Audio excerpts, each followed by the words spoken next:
The real reason your business feels like a roller coaster is not what you think.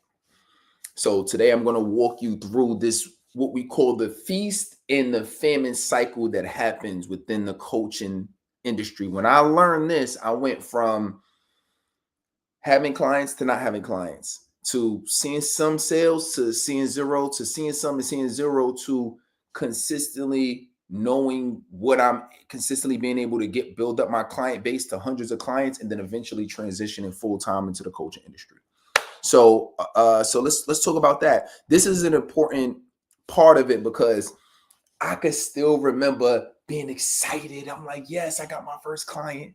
I got my first couple clients. Yes, I got people who really want to work with me, and I'm excited. And I'm like, yo, you know what? I'm just gonna spend all my time, all my energy, just working with these people.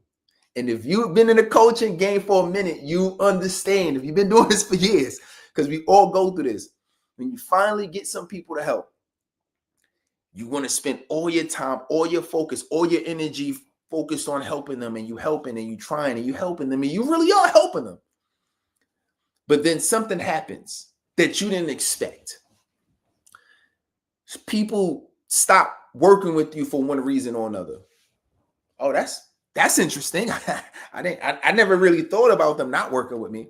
So then you get some people who they, have to stop working with you could be for a financial reason. You get somebody who stop working with you because they have some hard life situation. They got to do something with the kids. They get sick. They go on vacation. Something happens and they stop working with you. And you know what happens after that? Your clientele starts to go down. And then especially if you were getting some type of steady revenue, the revenue goes down. And you're like, oh my God, like I'm not making sales. I'm not getting clients. Like, what's happening? And then you start to get real frustrated. And then you start to question yourself. And then, can you really do it? And what am I doing wrong? And then you just get into this feast and famine cycle. So so that's really what we want to avoid. So if I'm showing you what this looks like visually, this is what it looks like, right? So you start off, and then this could be months, and I've seen people do this for years, right? So so it'll be like this, right? They'll start off, and then they crushing it, right? And you might get a handful of clients or whatever, and then what happens is once you get those clients, you really start getting comfortable. So then you chilling. And then what happens is you start losing some clients. Like, oh my God, I'm losing my clients. And then what you do is now you go back, you try to go hard again, right? And then you get some more clients, and then you stagnate, and then you go down again. And they're like, oh my God, I gotta get some more clients. Then you get more clients, right? And then you stagnate. So this is literally the path. Right? The path is, you keep thinking that soon as you get clients, you stop marketing and advertising your business. That's the moral of the story, right? That's why you keep hitting these plateau points. What you really should be doing is always advertising your business. Now, you are at some point, you will slow down your growth. It may not go like that, but it will still slightly go up, right? Still slightly go up a little bit, but then but you stick to the marketing, and then it'll level out a little bit because maybe something happened with your marketing, maybe the ads isn't working as well, maybe the channel. So it's a natural part of business that things are not always going to shoot straight up. But what happens is this baseline is going to be a lot higher than where we would normally be. So then now this delta is a lot higher, because you just wasn't expecting everything to be easy peasy lemon squeezy. You wasn't expecting things to not level out, right? Like, you have an expectancy that, okay, I know at some point this will level out, and I'm gonna have to figure out whatever my next level of skill is. And that's what this looks like, is as you continue to build this business, you always need to be advertising. You always need to be marketing. You always need to be putting yourself in positions where more people can see you. You always need to be focused on helping people, and you always need to be focused on marketing and getting in front of the people and the advertising. And if you're not doing that, then that's how you go into the feast where you're getting a bunch of clients, and then a famine, and then now it's like, oh my God. So it's really like a cycle. That's really what it is. It's like, okay, I'm getting a bunch of clients. Okay, it's great. Things are going great. Things are going great. And then you stop the momentum, right? You stop putting yourself out there. You stop creating the content. You stop putting out the ads, or you stop putting as much money towards it. And then now it's like, okay, now I'm focusing on my attention on helping. And then as you're doing this helping, guess what? The market is not seeing you. Your audience is they going to other people. Now it's, now they're not, they're not seeing you as much. So now you're not nurturing as much as you should be nurturing. You might not even be sending emails as much as you should be sending emails, because you're just helping these people. And then now it goes down, right? So you might have 10 clients, and then next thing you know, next month you got 8. And then next thing you know, you got 5. You're like, wait a minute, what's going on? You got 4. Wait a minute, what's happening? And then you want to try to pivot and say, oh, hold on, because I was using some of this money to run my business and get coaches and run ads or whatever. Oh, okay, now let me put my attention back over here, because now it's tight, the things that you've been trying to pay for. And the reason that happened is because you took your eye off the ball from the marketing. But guess what? It still happens the same way over here. So that you put all your focus and attention on building and growing business, on the marketing and the advertising, right? And you're doing that, which is cool. But then you got to realize you have service delivery over here you need to do. So really, as much as I'm a big advertising and marketing guy, I'm still at the same time, my craft and my skill is showing people how to build this business online. It's showing people what they need to do, how to be coaches, how to create their products, how to create their digital programs and courses, how to create curriculum and put out and create the content, and be able to go in and obviously get clients and generate leads and all of that good stuff, right? So with that, it's like you gotta have, there is a balancing act. And if you say, Coach T, I don't have the time to do both, you got to figure out the time. I just had a conversation with one of my clients recently, and I said, you need to be able to, you got to take away something that you're doing right now that hurts. He was like, what do you mean? I said, there's a place right now you're putting your attention, and it's sucking up time out of your day. You have to be willing to put that to the side. Whatever that looks like. For me, I couldn't watch full football games the way that I used to. I couldn't watch, full boxing matches. So, I'll watch the NBA finals. I'll watch the Super Bowl. I'll watch like a big boxing match. But for me to be catching every single game, I can't do that the way that I used to do it, because it's time. I've chose not to go out and party or go to the club, although I'm getting older now, I don't really go to the club that like that, but or go to lounges, or and I'll do it from time to time. But the thing is this, I gotta put my time and my energy towards my craft. Like, that's the main thing. I gotta put it towards this business. I said I have a vision that I set out to achieve. I need to be able to put time and energy towards my vision. I was telling one of my last calls, I told my clients, I'm like, yo, I spent 30 hours last weekend putting together AI and automation for my ads agency. And it was like, yo, you put 30 hours? I'm like, yeah. I said, I didn't go out during the week or nothing. I said, I came in, I had to figure out, because I had to do some coding. And I'm like, I just had to figure it out, because I wanted my clients to be able to get their stats and their reports. So when we run their ads, they know how much they spending on the ads, how much leads they getting, how much the lead cost is. They need to know, like, in terms of sales, how much is that translating in terms of sales when we're running the ads for them, everything. So, but I had to figure that whole thing out, and I had to automate it. And there's certain AI and automated reports we send to people. And it's like, so, and that took me like 30 hours to figure out. But it was worth it to me to be able to invest that amount of time to create a better service, because my clients are going to have a better experience. But I didn't take my eye off the ball and said, I'm not reaching out to nobody. I ain't say, oh, yo, I'm going to spend a week, because that's damn near work week. I ain't say, yo, I'm going to spend a week and I'm not going to talk to anybody. I'm not going to create any conversations. I'm not going to book any appointments, and I'm just going to do this. Because again, that's how the feast and famine cycle happens. So for you, it's about figuring out how can you create more time in your day. That may mean if you have kids, get your kids to pick up certain tasks around the house, or you give your spouse, your significant other, some directive on, hey, this is the time that I'm working, or this is the time that I'm doing this for the business. Hire a maid, hire a chef. You don't have to drive everywhere. You can take Uber. You know what I mean? Like, take Uber or take Lyft more places than that. Like, really, once I really started getting on this, I'm like, yo, I'm gonna take transportation more often. Like, I'm gonna take Uber more often. I'm gonna take, like, I'll do some of these things more often where I don't have to be in the driver's seat. Because if I'm in the driver's seat, that means that I don't have time to do other things that I want to do.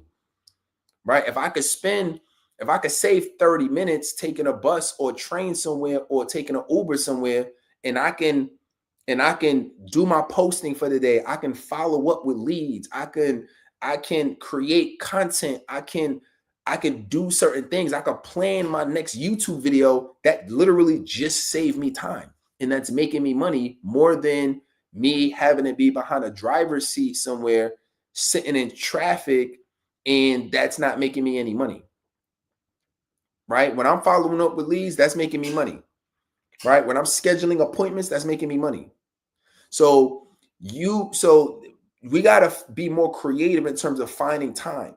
So you can find time personally within your business, and you can find time within within your household. Your household is hiring people to do things, household chores. Even if it's, I'm gonna do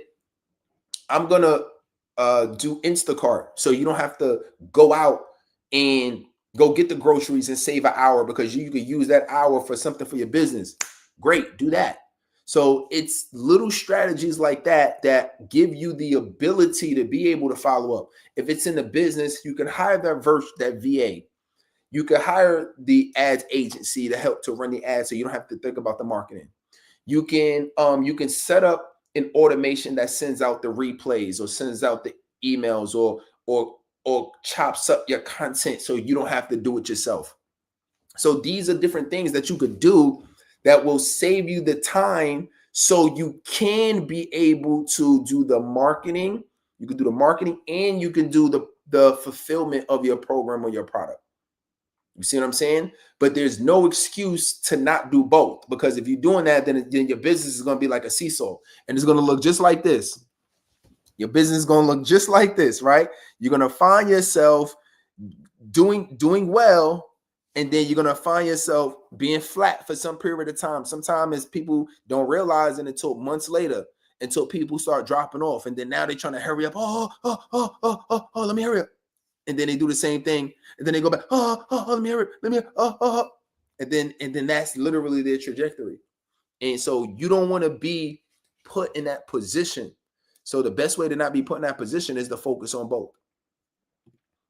All right. So that is really where you want to put your time and put your energy towards. All right. And that's how you get out of this feast and famine cycle. So you got to have both happening. One other suggestion on this is, if you can get it out of your hands and get it into the hands of somebody who you know is going to do it consistently, you want to do that, right? You want to be able to do that. So regardless of what it is, I mean, think about the CEO of any business. The CEO is not doing every function of the business. What is the CEO doing? They're hiring the best people and putting them in position. This just happened to like Starbucks. Starbucks hired, I forgot, it was like some consultant to be the CEO of the business, and they lost something like, it was something crazy. I think they lost something like 40 billion. They had to shut down a lot of locations, and they had to do all of that because he wasn't the CEO that they hired, and they just hired a new CEO. The CEO that they hired wasn't a good fit for the job. So they hired another CEO who, I believe this was the CEO that helped scale Chipotle, like a former CEO at Chipotle. So it was like, okay, they obviously know how to scale brick and mortar locations. So boom, brought them in order, like literally like the first day, the evaluation jumped up something crazy, like billions. First day, just when they knew, everybody knew, like, oh, they bringing this dude on, okay, and it jumped up, and people started investing. So it's about having the right people in place that can get you the result that you want. But that's not going to happen by accident. So really, like, as if we talking about being serious about running our coaching business, you can't run it like a hustle. A hustle is you doing things last minute. A hustle is you not putting the time aside in order to make sure that you can prepare properly for your business. A hustle is you're not trying to solve problems in a business. A real business owner is the type of person that actually solves problems. So if you're going to say that you're in the coaching business and I'm not coaching just as a hobby, you have to be the type of person that solves problems. And if a problem is I need to expand my time so I don't go through this feast and famine, and I can serve my audience properly and coach them properly and provide a good service to them. And also I can continue to market and advertise my business to grow it. Then it's up to you as the business owner, as the responsible business owner of your coaching business, to resolve those constraints. And sometimes you're not going to figure it out in 5 minutes. It's going to take you sitting down for a day, a few hours, a few days to really figure out what you need to do to pull in the right people, to do the right type of research online. Get on the phone with a couple of coaches, get on the phone with a couple of people who solved this problem before. Like figuring out the problem and not just getting frustrated that you didn't figure it out in 2 minutes. This is what it actually takes to take your business to the next level, and not giving yourself excuses not to do it. If you're serious about this, you got to give yourself reasons to do it, not reasons not to do it. And not having time right now is not a good reason not to do it. Right? Not saying you don't have the money right now is not a good reason not to do it. It's just not. Because if you follow Tony Robbins at all, he says that it's not about it's not about the resources you have, it's about how resourceful you are. What's my slogan? I say slow motion is better than no motion. Another thing I say, done is better than perfect. What does that mean? We get it done anyway. We figure it out anyway. That's what's going to separate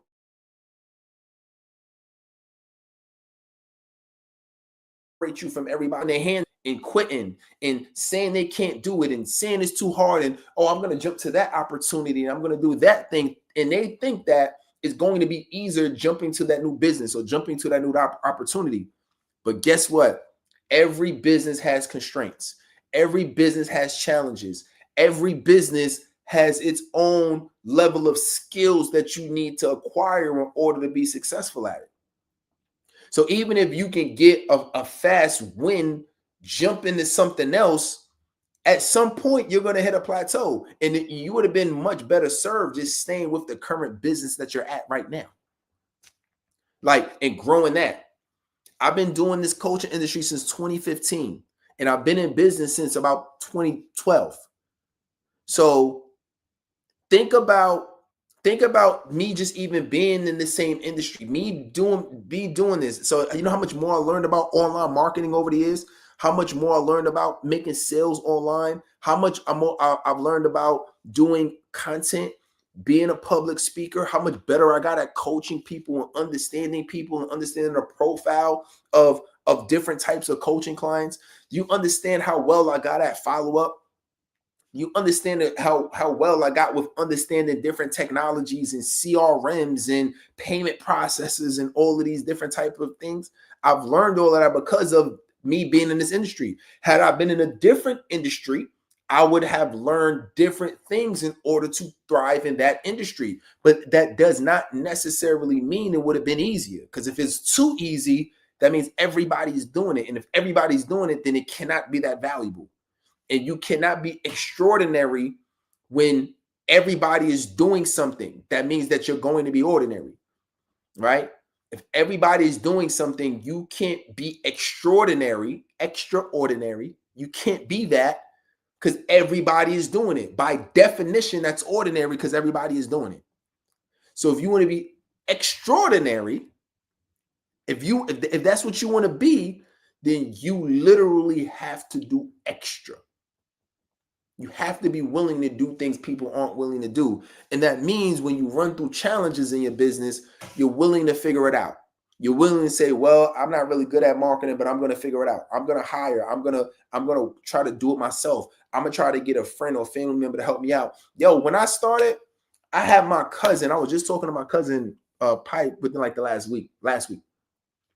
And I was telling him, I was like, yo, cuz you have no idea how much I really appreciate you for like your first, like for the first year or two, like you was just really there for me, helping me out, whatever I needed, help with, or I needed something done with content. He was basically like my first VA because he was like, yo, cuz whatever you need.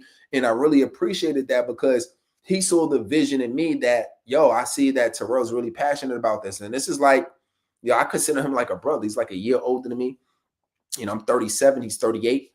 And it was like, we grew up together, and he saw how passionate, how serious I was about it. And for him to stick by my side like that, and I didn't have to pay him a dime, but he saw the vision and he stuck by me. And I really appreciated that because early on that really did help give me the confidence to say, yo, I can really do this. And I got somebody who believed in me. So, so that did help.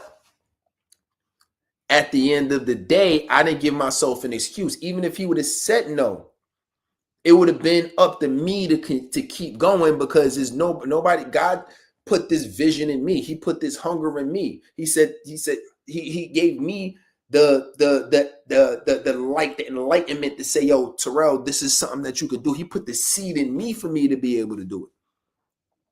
So I can't rely on anybody else to help make this come true for me, and the vision and the passions and in the in the financial freedom that I want to have for my family. That's only going to happen because I'm willing to figure it out.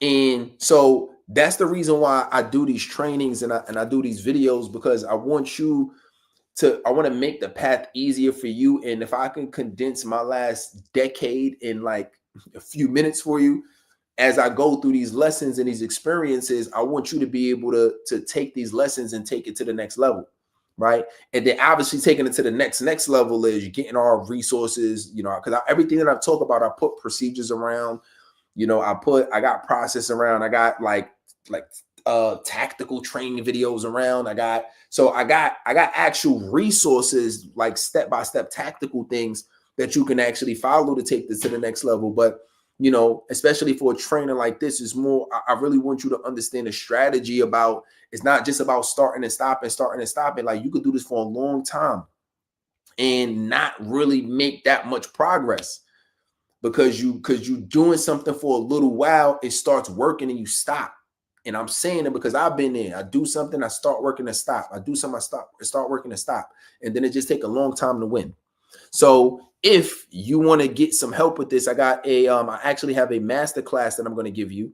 I charge $97 for it, but if you on right now and you on live watching this, then go ahead and comment free masterclass. And what I'm going to do is I'll send you the link to this masterclass. It's called the Client Magnet Masterclass, and I'll walk you through how to create your own curriculum. So how do you create your own coaching program? And then I'll also give you the strategy. This is a live event that I did. I'll also give you the strategy on what it actually takes to use ads to market it. What my strategy is in regards to the ads.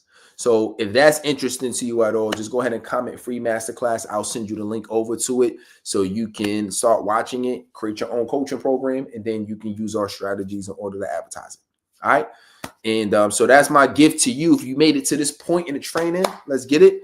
And slow motion is better than no motion. Let's work.